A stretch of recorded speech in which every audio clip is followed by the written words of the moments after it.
Welcome to another Messianic Moments. Today I want to talk to you about Shavuot.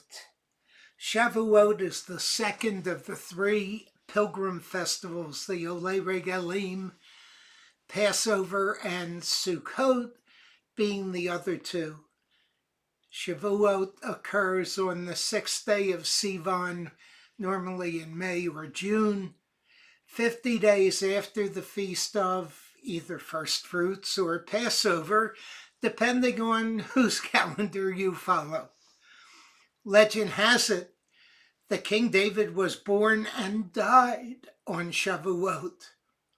Shavuot means weeks, so this is the Feast of Weeks.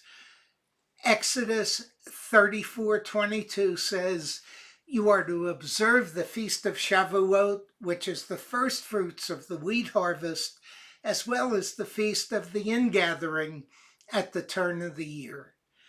Rabbi Eliezer in the 3rd century called Shavuot Zaman Matan Toratenu, the time of giving the Torah.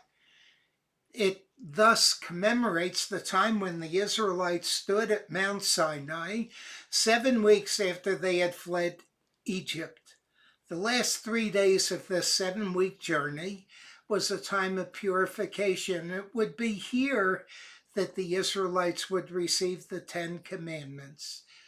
The Greek-speaking Jews called this holiday Pentecost, the feast of the 50th day. And the holiday celebrates the first fruits of the new wheat crop. Tradition has it that on this day the 10 Commandments are read and the story of Ruth is recounted. Ruth, the Moabitess, was married to Naomi's son. When Naomi's husband's son died, Ruth was told to go home to her family.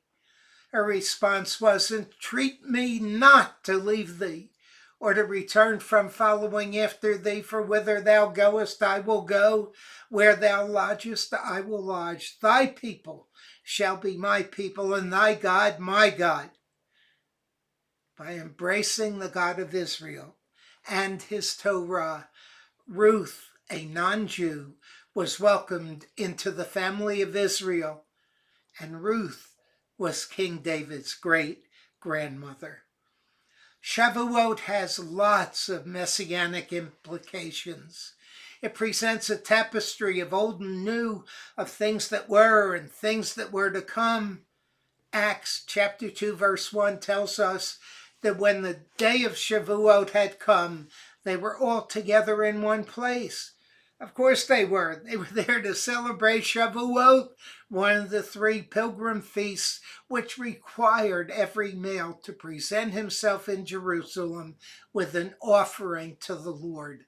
120 faithful followers gathered, 10 from each of the 12 tribes of Israel, who were commanded to tarry in Jerusalem.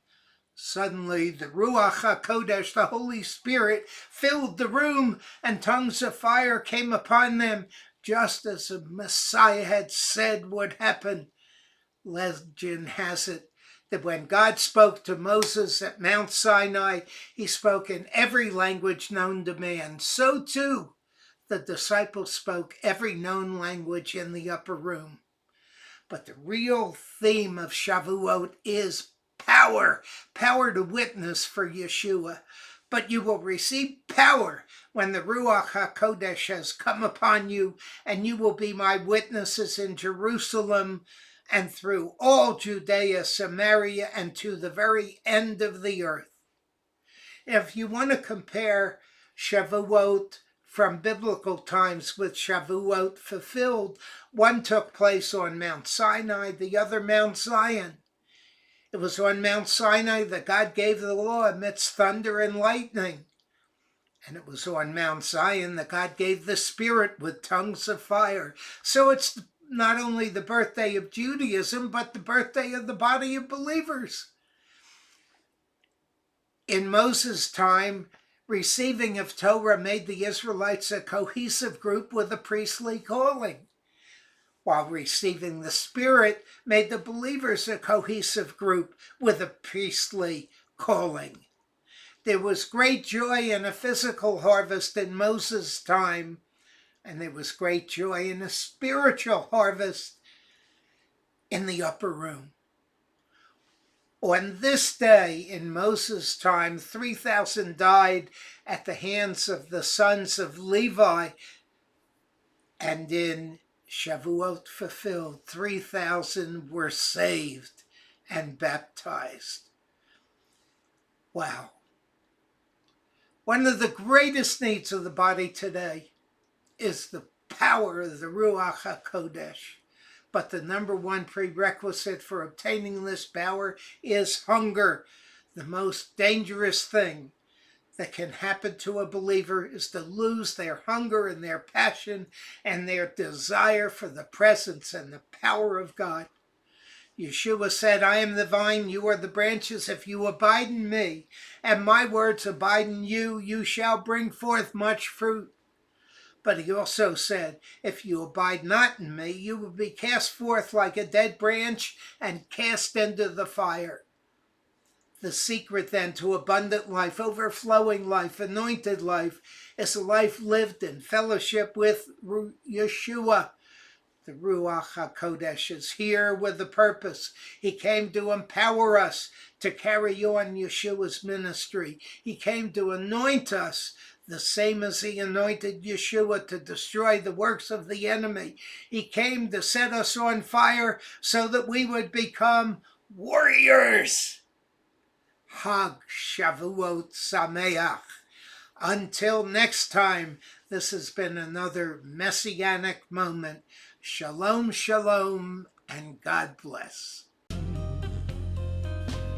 some glad morning I'll take flight to the house of the risen sun.